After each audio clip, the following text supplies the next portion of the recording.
Welcome to the Women's Bedlam Postgame Show. I'm Mike Baldwin, the OSU women's writer. John Helsley, the OU women's writer. John, we're always used to this game being a 20-point blowout. It was again, but guess what? It's the team that lost 17 in a row that did the blowing out tonight.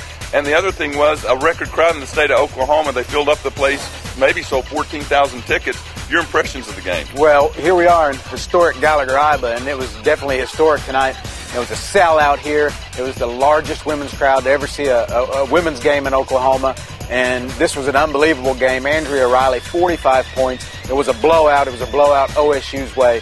Really not what we expected. Well, every time there's somebody, you saw Rashawn Woods catch, 6-7 touchdowns against SMU. There's games you remember. This is one I think the fans, the media, anybody that was here tonight, even if you watched it on TV, a game you won't forget. Andrea Riley was that special, and she was 2 of 10 in the first half. And still ends up with 45 points because she gets to the line a lot. They couldn't defend her. Basically, what? Fouls out 3 players? I mean, your impressions of her tonight. Well, yeah, she was very special tonight. She had 37 points in the second half, which is just ridiculous. Could have had more. She missed a couple of free throws. Not gonna criticize her for that. Just an incredible night tonight. And you know what? It put a little bit of a question, and it added somebody new to Big 12 Player of the Year, I think, Mike. Well, she leads the conference in scoring. She leads the conference in steals. She's second in assists.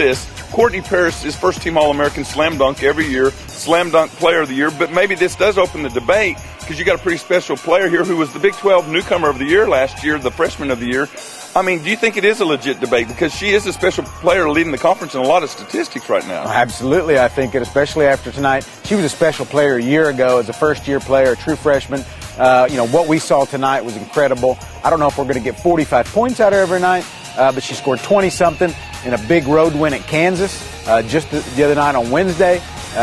She's going to go through this conference. She's going to lead this team, and they're going to be pretty good because she's got some pieces around her. So I think she belongs in the debate. The big stat I thought was 5 turnovers for OSU, a ridiculously low number. OU had 18. That's 13 wasted possessions difference. Riley, of course, had a big game. Danielle Green, a double-double. Any other stat that jumped out at you other than those two tonight? The thing that jumped out at me, not necessarily a stat, but their poise. If there's been one thing that's got the Cowgirls in the series, there have been moments in games where they did some things that weren't smart. They let the game get away from them a little bit tonight. Tonight it wasn't the case. They scored the first 9 points in the game, led big at the half. They were really never even threatened in this game. They looked like they had more energy. Sherry even referred to it, hungry or wanted it more. I mean, they just looked like a team that really wanted some tonight. And to wrap it up, a little bit Kurt Budke said, this is a night, remember, it's a game that can maybe get your program to the next level because you've already got a big road win at Kansas. You got this one. What do you think this does for the Cowgirls? They'll jump up in the polls. Are they a contender in the Big 12? Where can they be seated in the NCAA tournament? What does this do for the program? Should be a big hit for their confidence.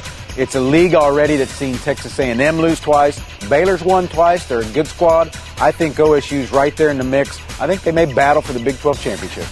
Fun night here at Gallagher-Iba. We'll join you again real soon.